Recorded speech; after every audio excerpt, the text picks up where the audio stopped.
Hello বন্ধুরা, আশা করি সবাই ভালো আছেন। সরকারি ভাতা ও শিক্ষাবৃত্তির সর্বশেষ আপডেট নিয়ে আবারও আপনাদের সামনে হাজির হয়েছি, তাই ভিডিওটি স্কিপ না করে শেষ পর্যন্ত দেখুন। আজকে গর্ভবতী ভাতা নিয়ে একটি গুরুত্বপূর্ণ আপডেট আপনাদের সাথে শেয়ার করব।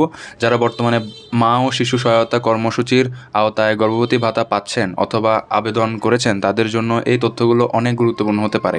আপনারা জানেন, বাংলাদেশ সরকারের এই কর্মসূচির মাধ্যমে গর্ভবতী মায়েদের প্রতি মাসের ভাতা দেওয়া হয়। আগে এই ভাতার পরিমাণ ছিল 800 টাকা, তবে বর্তমানে এটি বাড়িয়ে 850 টাকা করা হয়েছে।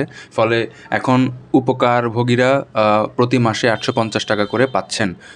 অনেকেই মনে করেন এবার টাকা পাওয়ার পর হয়তো পরবর্তী মাসে আবার আবেদন করতে হবে বা নতুন করে কিছু তৈরি করতে হবে, কিন্তু বিষয়টি আসলে এমন নয়। এই গর্ভবতী ভাতা একটি দীর্ঘমেয়াদী কর্মসূচি। যিনি আবেদন করে অনুমোদন পাচ্ছেন, তিনি নির্ধারিত নিয়ম অনুযায়ী মোট 36 মাস পর্যন্ত এই সুবিধা পেতে পারেন। অর্থাৎ 3 বছর পর্যন্ত প্রতি মাসে 850 টাকা করে দেওয়া হয়। সাধারণভাবে প্রথম ও দ্বিতীয় সন্তানের ক্ষেত্রে এই সুবিধা পাওয়া যায়। এখন আসি সবচেয়ে গুরুত্বপূর্ণ আপডেটের বিষয়ে। জুনের মাসে গর্ভবতী ভাতা প্যারোল ইতিমধ্যে সম্পূর্ণ হয়েছে বলে জানা গেছে। অনেকেই মে মাসে টাকা পেয়েছেন এবং এখন জুন মাসে টাকার অপেক্ষায় রয়েছেন। তাদের জন্য সুখবর হলো, নতুন প্যারোল প্রক্রিয়া সম্পূর্ণ হওয়ায় এখন টাকা ছাড় হওয়ার অপেক্ষা চলছে। সাধারণত প্যারোল সম্পূর্ণ হওয়ার পর নির্দিষ্ট সময়ের মধ্যেই উপকারভোগীদের অ্যাকাউন্টে টাকা পৌঁছে যায়। এখানে একটি বিষয় সবাইকে মনে রাখতে হবে, অনেক সময় দেখা যায় কোনো একজন টাকা পেয়েছে বলে সামাজিক যোগাযোগ মাধ্যমে স্ক্রিনশট দেন বা বিভিন্ন গ্রুপে খবর ছড়িয়ে পড়ে। তখন অনেকেই বিভ্রান্ত হয়ে যান। আবার কিছু অসাধু ব্যক্তি ফোন করে বলে যে ভাতার টাকা দেওয়া হচ্ছে, তাই পিন নম্বর বা ওটিপি দিতে হবে। এই ধরনের কথায় এখনও বিশ্বাস করবেন না, কারণ সরকারি ভাতার টাকা পাওয়ার জন্য কাউকে পিন নম্বর বা ওটিপি দিতে হয় না। যদি কেউ এই তথ্য চায় তাহলে বুঝতে হবে যে প্রতারণার চেষ্টা করছে। তাই নিজের মোবাইল ব্যাংকিং বা ব্যাংক সংক্রান্ত কোনো গোপন তথ্য কারোর সাথে শেয়ার করবেন না। সাধারণত নিয়ম অনুযায়ী যদি মাসের শুরুতে প্যারোল সম্পূর্ণ হয়, তাহলে কয়েক দিনের মধ্যেই টাকা চলে আসে। আবার যদি মাসের দ্বিতীয় সপ্তাহে প্যারোল করা হয়, তাহলে সাধারণত তৃতীয় সপ্তাহে টাকা পাওয়া যায়।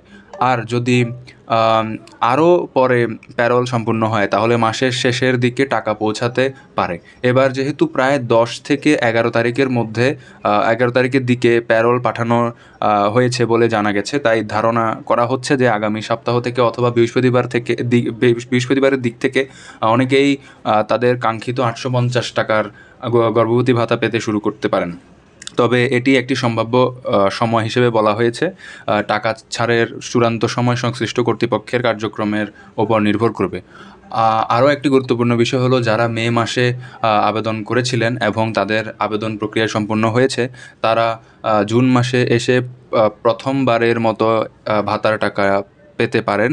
এছাড়া যাদের আগের কোনো ভাতার টাকা বাউন্স ব্যাংক হয়েছিল বা কোনো কারণে আটকে গিয়েছিল, তাদের টাকাও এই পর্যায়ে দেওয়া হতে পারে বলে জানা গেছে।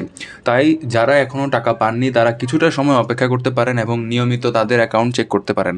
সব মিলিয়ে বলা যায় যে গর্ভবতী ভাতার জুন মাসের প্যারোল সম্পূর্ণ হয়েছে এবং এখন টাকা বিতরণের অপেক্ষা চলছে। যারা এই কর্মসূচির আওতায় রয়েছেন, তারা আগামী কয়েকদিনের মধ্যে ভালো কোনো আপডেট পেতে পারেন। তবে কোনো গুজব বা ভুয়া তথ্যের উপর নির্ভর না করে শুধুমাত্র নির্ভরযোগ্য তথ্য অনুসরণ করা সবচেয়ে ভালো হবে। যদি এই বিষয়ে নিয়ে আপনাদের কোনো প্রশ্ন থাকে, তাহলে অবশ্যই কমেন্ট করে জানাবেন। আজকের আপডেট এই পর্যন্তই। সরকারি ভাতা ও শিক্ষাবৃত্তির সর্বশেষ আপডেট সবার আগে পেতে চ্যানেলটি সাবস্ক্রাইব করে আমাদের পাশে থাকুন। ভিডিওটি ভালো লাগলে একটি লাইক দিন এবং আপনার মতামত কমেন্টে অবশ্যই জানাবেন। ধন্যবাদ, দেখা হবে পরবর্তী আপডেটে।